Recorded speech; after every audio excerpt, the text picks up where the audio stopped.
and then brought up the case of the justice in one of these cases, who brought up biracial marriages, and it said, it was a definition, eventually of discrimination based on race. Is it, John,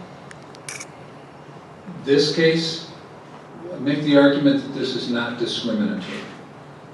The idea that we should not allow same-sex marriage. The reality of it is this: discrimination has become this kind of knee-jerk word that we throw out in political context, and everybody says, "Oh, it's horrible." Well, the reality of it is this: responsible citizens, we're supposed to discriminate. We're supposed to discriminate between right and wrong, good and bad, healthy behavior and unhealthy behavior. That's what we do.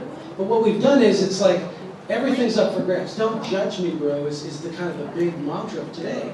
But yet we're seeing this rapid social change. It's like it's only the last nanosecond of human history. We're acting as if it's not going to affect it.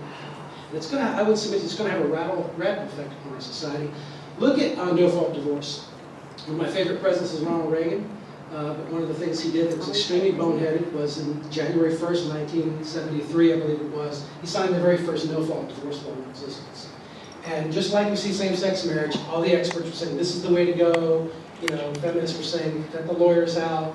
And so it swept across the entire country. Every state in the union adopted no-fault divorce.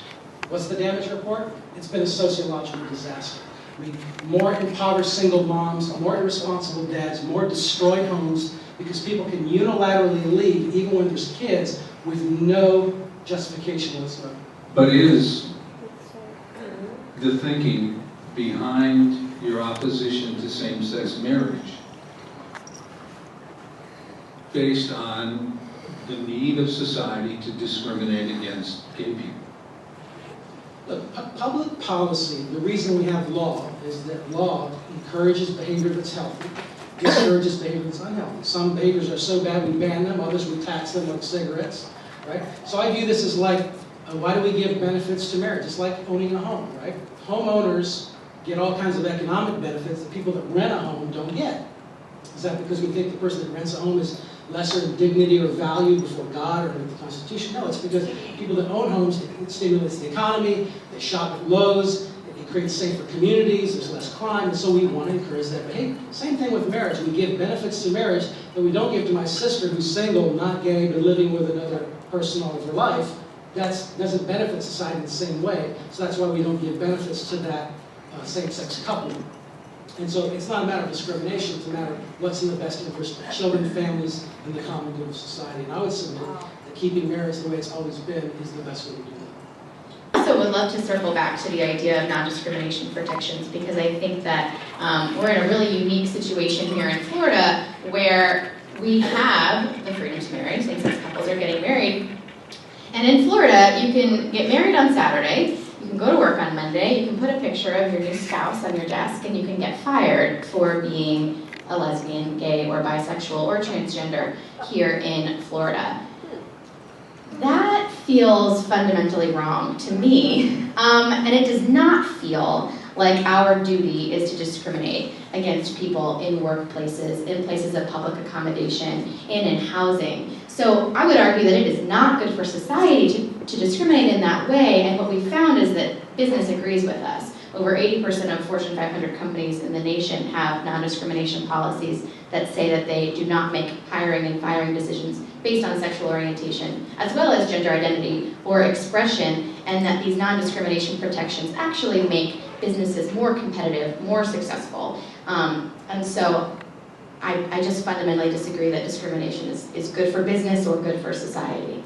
John, where does your organization stand on laws as just described? I think adding sexual orientation, gender identity, gender expression to human rights ordinances and non-discrimination ordinances is the most oppressive and most dangerous thing that we're doing right now as a society. It is, I gave you example after example of where these are being used as weapons. I mean, all of a sudden, sexual liberty, whatever that is now trumping core First Amendment freedom of speech and freedom of religion that men and women bled and died for.